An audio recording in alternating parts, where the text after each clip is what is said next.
চারপাশে ভিড়ে জমে গিয়েছে, চিৎকার, চেঁচামেচি, হাঁকডাক। অথচ এত কিছুর মাঝেও ইরাম শুধুই নিজের ছেলের ছটফট করতে থাকা নাজুক শরীরটার দিকে দেখে যাচ্ছে। কি করবে না করবে, কোথায় গিয়ে ঝাঁপ দিলে তার বুকের ধন রক্ষা পাবে, সে মেলাতে পারছে না। এমন সময়ে দৌড়ে এলো সারিকা।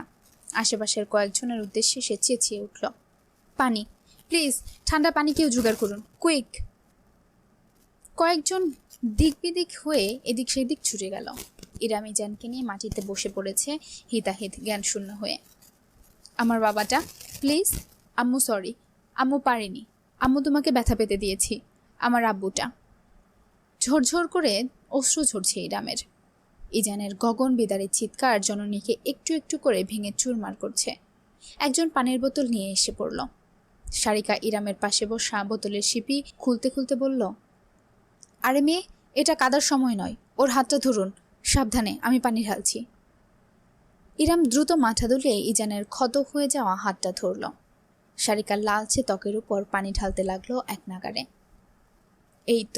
এই তো আমার আব্বুটা, আম্মু আছি এখানে। ছটফটিয়ে কাঁদতে থাকলো ইজান। ইরাম ছেলের মুখটা বুকে চেপে দুলাতে লাগলো। আরো দুজন পানির বোতল জোগাড় করে এনেছে। সারিকা দুটোই নিজের হাতে নিল। অতঃপর শটান হয়ে দাঁড়িয়ে ইরামকে টেনে তুলল। জলদি হাসপাতালে যেতে হবে, চলুন চলুন। গাড়ির ড্রাইভার প্রস্তুত ছিল, ইঞ্জিনও চালু করে রেখেছে। ইরাম ছেলেকে নিয়ে ছুটে গাড়িতে উঠে গেল। সারিকা মাটিতে পড়ে থাকা ম্যাকবুকের ব্যাগটা তুলে হন্তদন্ত হয়ে ছুটল। গাড়িতে চেপে বসতেই ড্রাইভার গতি বাড়িয়ে চলতে আরম্ভ করল। হাসপাতাল অবধি সমস্ত রাস্তাটা সারিকা ইজানের হাতে পানি ঠেলে গেল। এত সব দৃশ্যের মাঝে কারো চোখে পড়ল না যে দৃশ্যটা, সেটা হলো অদূরে সাইকেল নিয়ে দাঁড়িয়ে থাকা ইহান, ইরামের কিশোর ভাইটা। এখানে এসেছিল কলেজের একটা ক্লাস মিস দিয়ে। গতকাল ইরাম তাকে ফোন করে বলেছিল আজ ল্যাপটপ কিনতে যাবে। যেহেতু ইলেকট্রনিক্স সম্পর্কে ধারণা নেই, তাই ইহানকে সাথে নিতে চেয়েছিল। কিন্তু ইহানের প্রথম ক্লাসের টেস্ট থাকায় পরে পড়াশোনা করতে বলেছিল। আজ সকালে টেস্ট শেষ করেই পরের ক্লাস ছেড়ে ওই বাড়িতে গিয়ে করিমের কাছ থেকে সে জেনেছে সারেখার সাথে চলে গিয়েছে ইরাম। সেখান থেকেই সে এসেছিল সোজা নিজের সাইকেল নিয়ে। সে যখন সাইকেল চালিয়ে রাস্তায় ঢুকেছে, তখনই তাকে পাশ কাটিয়ে আততায়ীর বাইকটা ছুটে গিয়েছে। ইহান এক লম্হা সময় পেল সিদ্ধান্ত গ্রহণের জন্য। যখন সে দেখল সারিকা সামলে নিচ্ছে সবটা, তখনই সে নিজের সাইকেল ঘুরিয়ে জোরসালে প্যাডেল চালালো, পিছু নিল বাইকটার। তার চোখ ক্রমশ রক্তাভ হয়ে উঠল। ইজানকে নিয়ে যাওয়া হলো সামিয়ার হাসপাতালে। সারিকা গাড়িতে থাকতে ফোন করে জানিয়ে রেখেছিল। পৌঁছাতে সোজা বার্ন ইউনিটে নেওয়া হলো ইজানকে। ছেলের সঙ্গে সঙ্গে ছুটে গেল ইরাম। খবর পেয়ে সামিয়াও ছুটে এসেছে। তার পরিচিত কলিগদের অনুরোধও করতে হলো না। সামিয়ার নাতি জেনে সবাই কাজে লেগে পড়ল মুহূর্তেই। বিছানায় শুয়ে ইজান ক্ষত হয়ে যাওয়া হাতটা পর্যবেক্ষণ করছে ডাক্তাররা। সামিয়াও ভেতরে আছেন, সবকিছুর তদারকি করছে। ইরাম রুমের বাইরে দাঁড়িয়ে শুধু ছেলের তীব্র কান্নার আওয়াজ শুনতে পাচ্ছে। শরীর কাঁপছে তার। এখনো মনে হচ্ছে সবটা ভীষণ রকমের দুঃস্বপ্ন। সারিকা উদ্ভ্রান্ত হয়ে বারবার রুমের সামনে গিয়ে পায়চারি করছে। মেয়েটা অশান্ত হয়ে উঠেছে একটা নিষ্পাপ বাচ্চার নিদারুণ কষ্টের সামনে। ইরাম দেওয়াল ঘেঁষে থাকা চেয়ারে বসে নিজের মাথা চেপে ধরে রাখল। অক্সিজেনের সংকট বুঝি শরীরে। এমনভাবে হাঁপাচ্ছে সে, চোখের সামনে জগৎটা বুঝি দুলছে। দৃষ্টি ঝাপসা, অশ্রুর কোনো বিরতি নেই। ইরাম খেয়ালও করল না কখন করিডোর বেয়ে বেশ কতক পদশব্দ শোনা গেল। শুধু সারিকার আওয়াজ কানে এলো, মিশির। সারিকার স্বামী এবং সাইবানের দুলাভাই মিশির ইকবাল দ্রুত ছুটে এলো। হাঁপাচ্ছে সে, বোঝা যাচ্ছে খবর পেয়ে দৌড়ে এসেছে।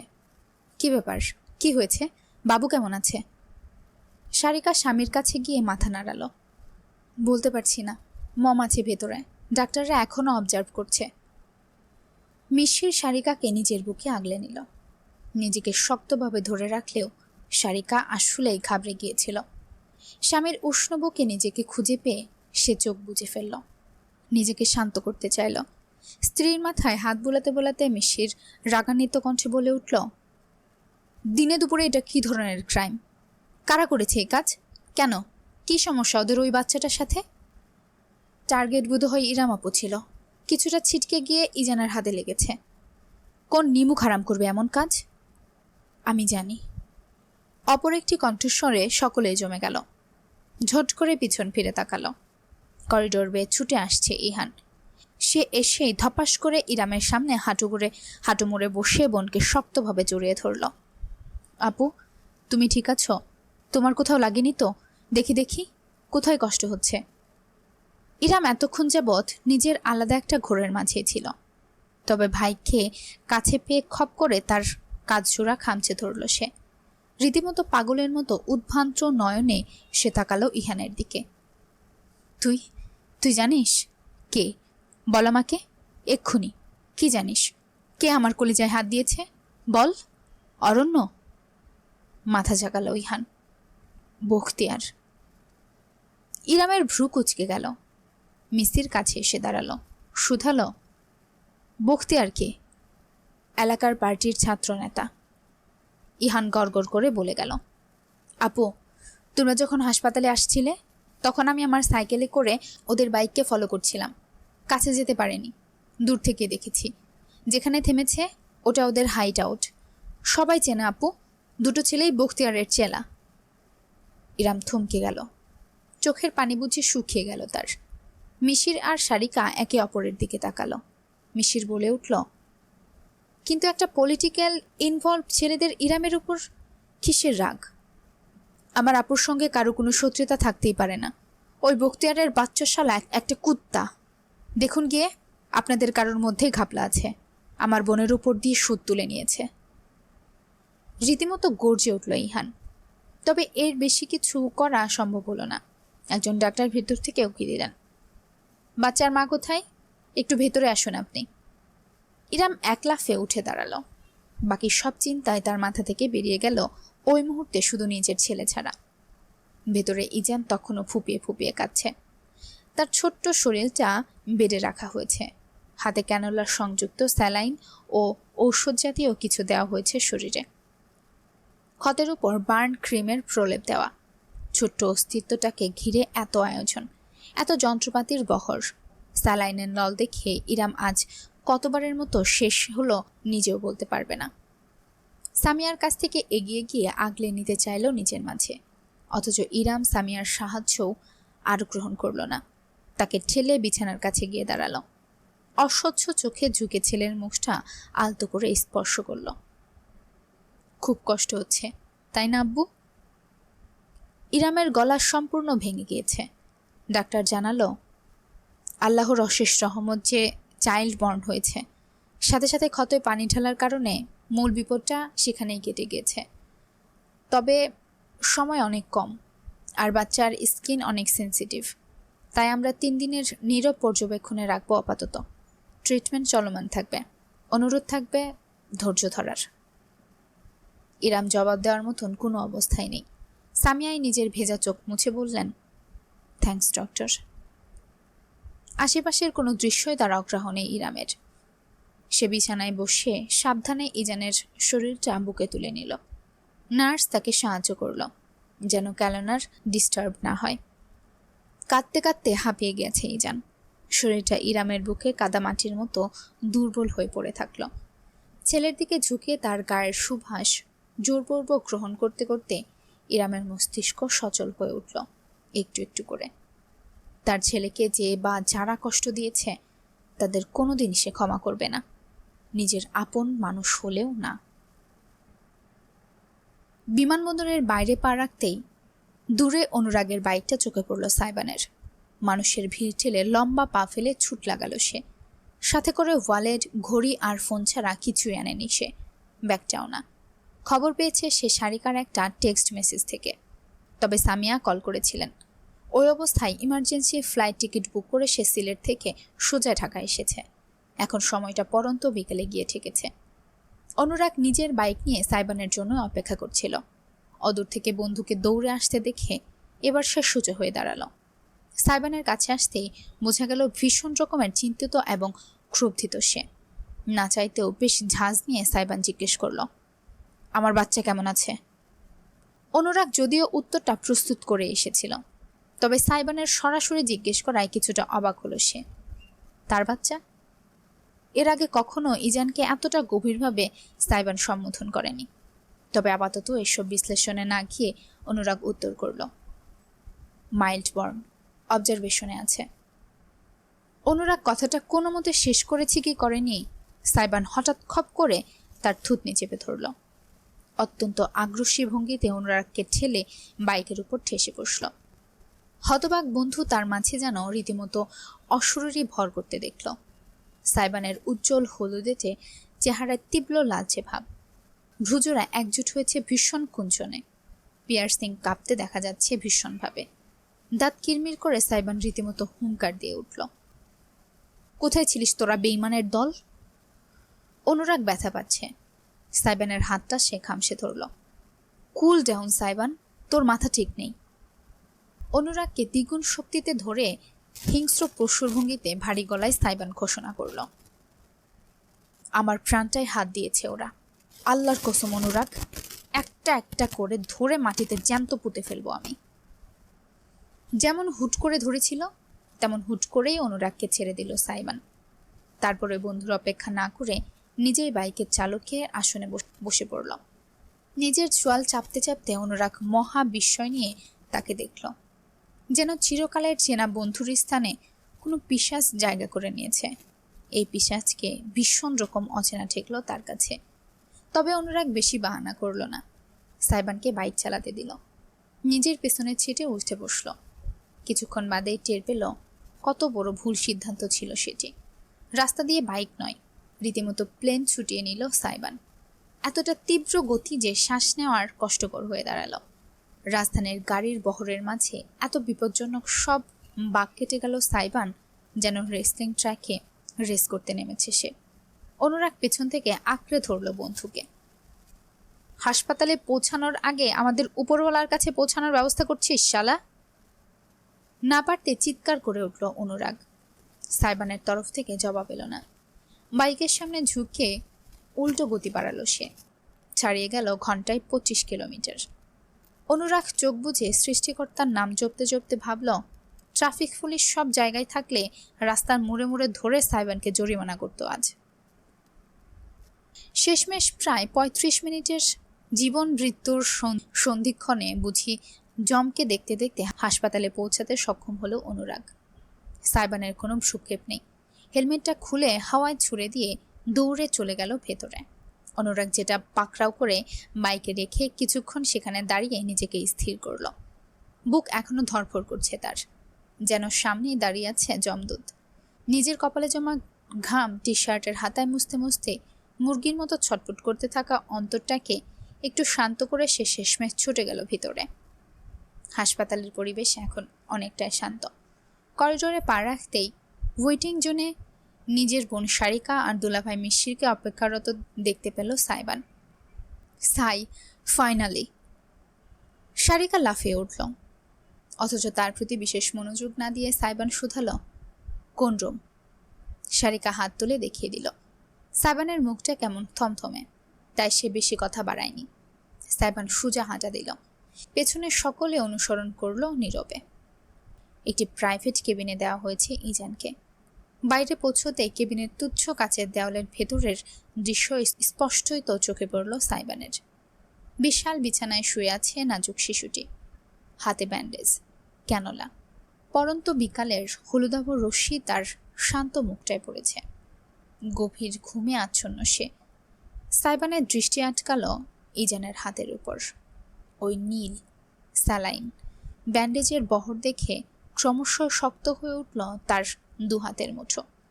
এত জোরে পাকালো সে নখ গেঁথে গেল হাতের চামড়ায়। জীবনে প্রথমবারের মতো এক ভয়ানক অনুভূতি অনুভব করল সাইবান, এক অসহায় বাবার অনুভূতি। অন্তর তার চিৎকার করে প্রতিবাদ জানাচ্ছে। ইচ্ছে হচ্ছে ছুটে গিয়ে কোনো কিছুর পরোয়া না করে ওই নাজুক শরীরটাকে নিজের বুকে চেপে ধরতে, জগতের সকল কষ্টের কাছ থেকে আড়াল করে ফেলতে। কষ্ট আসুক, যন্ত্রণা হোক, কিন্তু সব তার নিজের হোক, তার বাচ্চার কেন? নিজের ভাবনা নিজেরই খই হারালো সাইবান। কবে থেকে ওই পোটলাটা তার এত আপন হয়ে গেল? যদি আজ হাসপাতালের বিছানায় ওই ছোট্ট শরীরটাকে না দেখত, তবে সাইবান কি আদ্য টের পেত? কেবিনের দরজা নিঃশব্দে খুলল। ভেতর থেকে বেরিয়ে এলো ইরাম। সাইবান তৎক্ষণাৎ চোখ ফিরিয়ে তাকালো। তার সবটুকু রাগ ঝাঁজ ক্ষণিকের জন্য মিইয়ে গেল। অশান্ত চোখজোড়া অর্ধাঙ্গিনীকে পর্যবেক্ষণ করলো আপাদমস্তক। যখন নিশ্চিত হলো বাহ্যিক কোনো ক্ষতি হয়নি, শুধুমাত্র তখনই সাইবান একটি স্বস্তির নিঃশ্বাস ফেলল। পায়ে পায়ে এগিয়ে গেল সেই ইরামের কাছে, যে এই মুহূর্তে অতি শান্তভাবে দাঁড়িয়ে আছে তার সামনে। বিষয়টা বেমানান। ইরামের চোখজোড়া কেমন যেন ফাঁপা। সাইবানের বুক কাঁপল ভীষণ। কেন, তা সে নিজেও বলতে পারবে না। মাই প্রেশিয়াস, রীতিমতো ফিসফিস করে উচ্চারণ করলো সাইবান। একটি কাপা কাপা হাত বাড়িয়ে দিল। ঠিক তখনই ঠাস, ইরামের ডান হাতটা সজোরে চড় দিল সাইবানের গালে। মাথাটা হেলে গেল তার এক পাশে, ঝুলে পড়ল রীতিমতো। সাইবান শ্বাস নেওয়া ভুলে গেল। দুহাত মুঠো পাকিয়ে গেল দুপাশে। অত্যন্ত ধীরে মাথা কাত করে অবিশ্বাস্য মাখা জলজলে দৃষ্টিতে সে দেখল ইরামকে। রমণীর পাথুরে চোখ আর শুকনো নেই, ঝরঝর করে অশ্রু ঝরছে। ইরাম দু হাত ছেড়ে কেঁদে উঠল। আর কতটা কেয়ারলেস হলে তুমি বুঝতে পারবে মানুষের জীবনের মূল্য কতটুকু। I hate you so much Aladdin. সাইবান হন্তদন্ত হয়ে কাঠের সিঁড়ি বেয়ে উপরে উঠছে। পুরাতন ম্যারমেরে কাঠগুলো অস্বাভাবিক শব্দ করছে। তবে আজ থামার কোনো বালাই নেই। আজ সে থেমে গেলে হয়তো জীবনটাই থমকে যাবে। মুন্সিবাড়িতে ইরামের ঘরটা দোতলায়, একদম বারান্দাকে সে ছোট্ট একটা রুম। সাইবানের দমবন্ধকর জীবনে একটিমাত্র শান্তির আশ্রয়। ছুটতে ছুটতে সদ্য 18-তে পা দেয়া সাইবান গিয়ে পৌঁছল ইরামের রুমে। রুমটা অন্ধকারাচ্ছন্ন, লাইট জ্বলানো হয়নি বিধায় কেমন গুমট হয়ে আছে। বাইরের রাস্তায় লাইটের মৃদু আলো এসে ভেতরটায় কেমন বিষণ্ণ করে তুলেছে। ঘরের সহিত আসবাব এবং তৈজসপত্র পরিপাটি করে রাখা, কোথাও কোনো হেরফের নেই। পাগলা ঘোড়ার মতো ছুটতে থাকা হৃদস্পন্দন সামলে সাইবান ভেতরে ঢুকল। অন্ধকারে চোখ সয়ে আসার পর দৃশ্যটা নজরে এলো তার। বিছানার উপর একটি ছায়ামূর্তি। এই গরমের মাঝেও গায়ে একটা কাঁথা জড়িয়ে মরার মতো পড়ে আছে। ওইটা ইরামই। বুঝতে স্পর্শের প্রয়োজন নেই সাইবানের। ওই অস্তিত্বের ঘ্রাণটুকুই তার ভীষণ চেনা। ইরাম আপু, হাঁপাতে হাঁপাতে ফিসফিস করে উচ্চারণ করলো সাইবান। ধীর পায়ে প্রবেশ করলো ভেতরে। কোনো নড়চড় নেই। আরেক দফায় সে ডাকল, আপু। এবার সামান্য নড়চড় লক্ষ্য করা গেল। ইরাম উঠল না, শুধু গায়ের কাঁথাটা আর একটু টেনে তুলল। মৃদু গলায় উত্তর করল, তুমি কাল এসো আলাদিন, আপু একটু রেস্ট নিচ্ছি। আপু, আপনার সাথে আমার জরুরি কথা আছে, প্লিজ। সবসময় ইরামের কথা ভীষণভাবে মান্য করলেও আজ সাইবান কিছু শুনল না। আজ পিছিয়ে যাওয়া যাবে না, কিছুতেই না। রুমের লাইট অন করে দিল সে। ইরাম কাঁথা সরিয়ে উঠে বসল।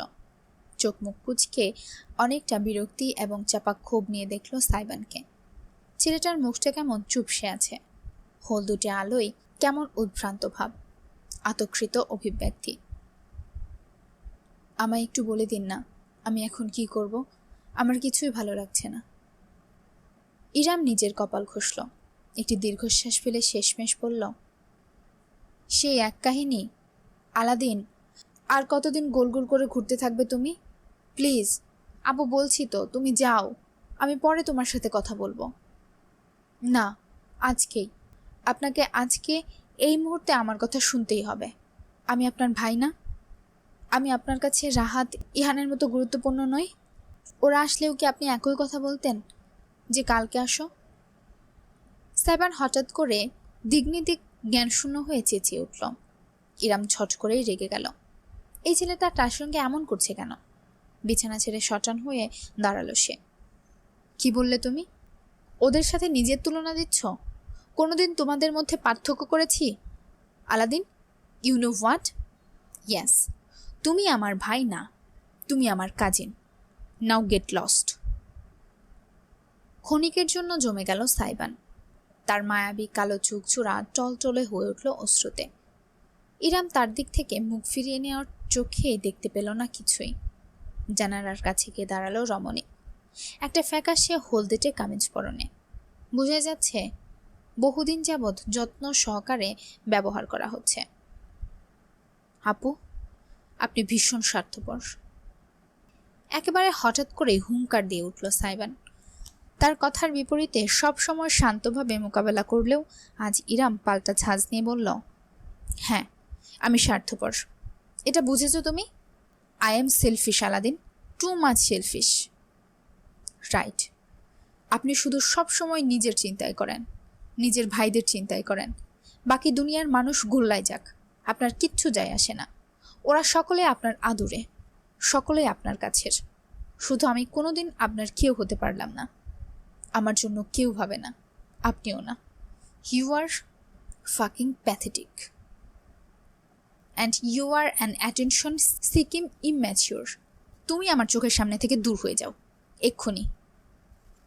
ইরাম আপু, প্লিজ একবার আমার কথাটা শুনুন। চোখের সামনে থেকে দূর হতে বলেছি তোমাকে। দেয়াল ঘেঁষে থাকা সোফায় বসে আছে সাইবান। তার হাত দুটো কপালে ঠেকানো, কোনোই হাঁটুর উপর। চোখ জোড়া বুজে আছে। দগদগে ঘায়ের মতন লেপ্টে থাকা স্মৃতিগুলো আজ তাকে ভীষণ জ্বালাতন করছে। সেই দিনটির কথা স্মরণে আসছে, যে দিনটার পর সে আর কখনো ইরামের দুয়ারে গিয়ে দাঁড়ায়নি। তার জীবনের শ্রেষ্ঠ আশ্রয় সেদিন তার কাছ থেকে কেড়ে নেওয়া হয়েছিল। আজ বোধহয় সেই ঘটনার পুনরাবৃত্তি ঘটল নতুনভাবে। সাইবানের একটুও ব্যথা লাগেনি। শারীরিক যন্ত্রণা বলতে কিছু তার অনুভব হয়নি। শুধু অন্তরটা ছিন্ন বিচ্ছিন্ন হয়ে গিয়েছে। জগতের সব থেকে অসহায় হওয়ার অনুভূতিটা ধীরে ধীরে ফিরে আসছে। অতীতের বেড়ি বুঝি নতুন করে তাকে আষ্টে পৃষ্ঠে ধরতে চাইছে। ঠিক এমন সময় নিজের কাঁধে একটি চিরচেনা স্পর্শ অনুভব করল সাইবান। সে এক চুল নড়ল না, অথচ মমতাময়ী বাহুজোড়া তাকে টেনে নিজের বুকে ঠেকাল। অবশেষে হাল ছাড়ল সাইবান। একটি কাপা কাপা নিঃশ্বাস ফেলল জননীকে আঁকড়ে ধরে শক্তভাবে। কোনো কথা বলল না, শুধু সামিয়ার কাঁধে মাথা রেখে চুপটি করে বসে রইল। সামিয়া ছেলের পিঠে মাথায় আদরের হাত বুলিয়ে দিলেন। নিজের অস্তিত্ব দিয়ে শান্ত করতে চাইলেন।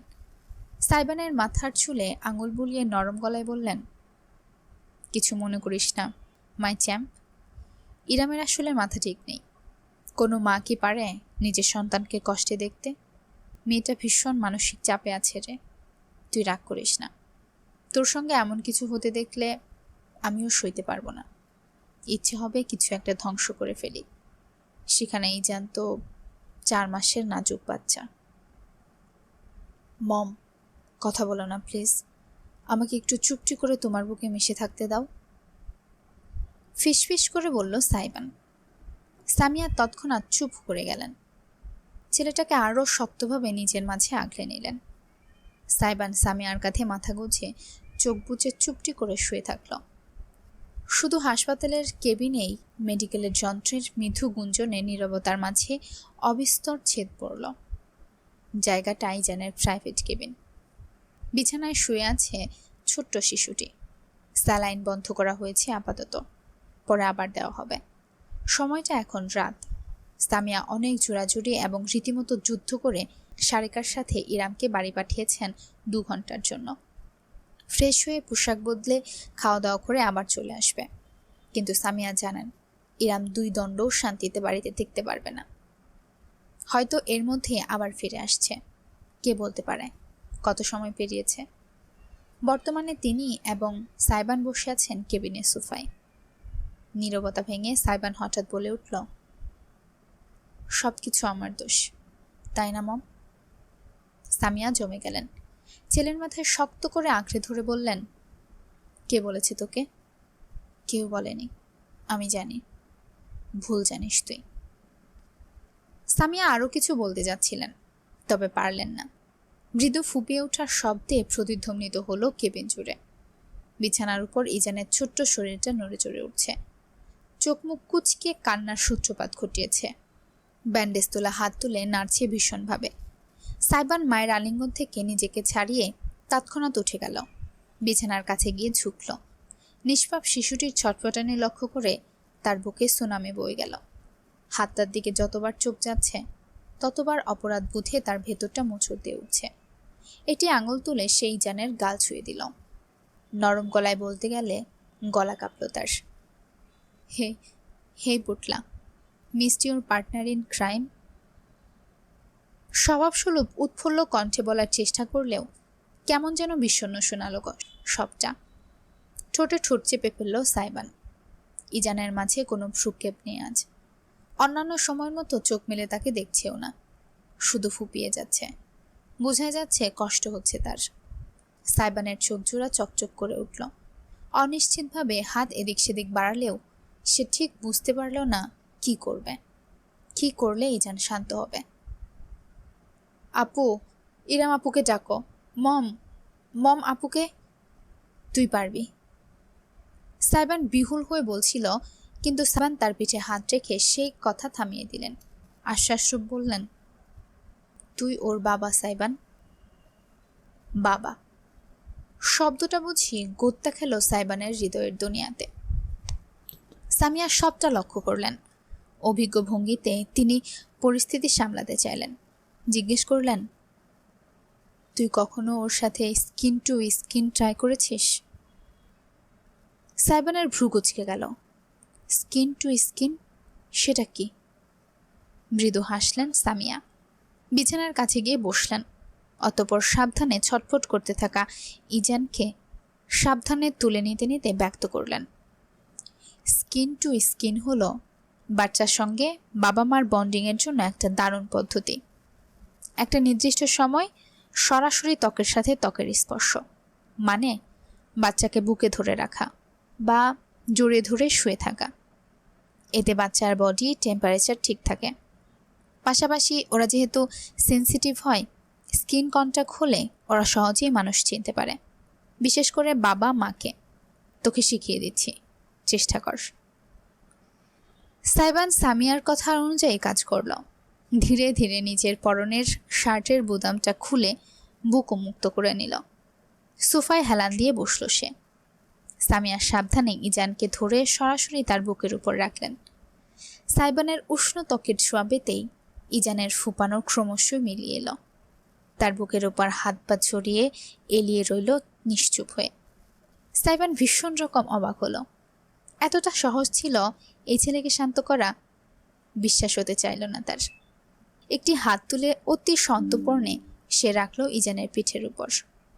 আরামদায়ক এক গোঙানি তুলে চোখ বুজে ফেলল ইজান। সাইবানের চোখ জোড়া প্রসারিত হলো। তাতে জলজল করে উঠল অব্যক্ত কিছু। পরক্ষণে তার বিষণ্ণ চেহারায় এক মায়াবী হাসি ফুটল। সামিয়া অবধি অবাক হয়ে গেলেন। মনে হলো কত বছর যাবৎ ছেলেকে তিনি এভাবে হাসতে দেখেননি। সাইবান ইজানকে নিজের বুকে আরও ঠিকঠাকভাবে শুইয়ে আগলে ধরে রাখল। এক হাতে তার পিঠ আলতোভাবে চাপড় দিতে লাগল। সামিয়া একটি ঢুক গিললেন। তার চোখের কোণে কেন অশ্রু জমেছে জানে না, তাই দ্রুত বললেন, আমি একটি বাইরে ডাক্তারের সাথে কথা বলে আসছি, তুই থাক ওর সাথে।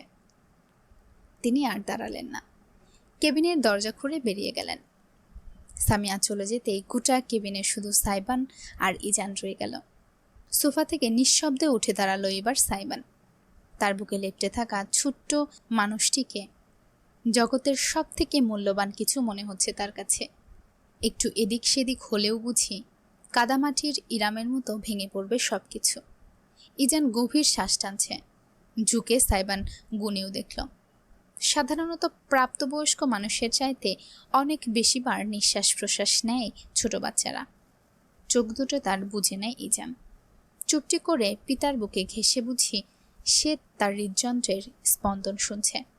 সাইবান অজান্তেই ইজানকে দুলাতে লাগল। আমার পুটলা। ইজান সঙ্গে সঙ্গে সাইবানের বুকে হাত ঠুকে প্রতিবাদ জানালো। ডাক্তার চিনে গিয়েছে নাকি? মুচকি হাসল সাইবান।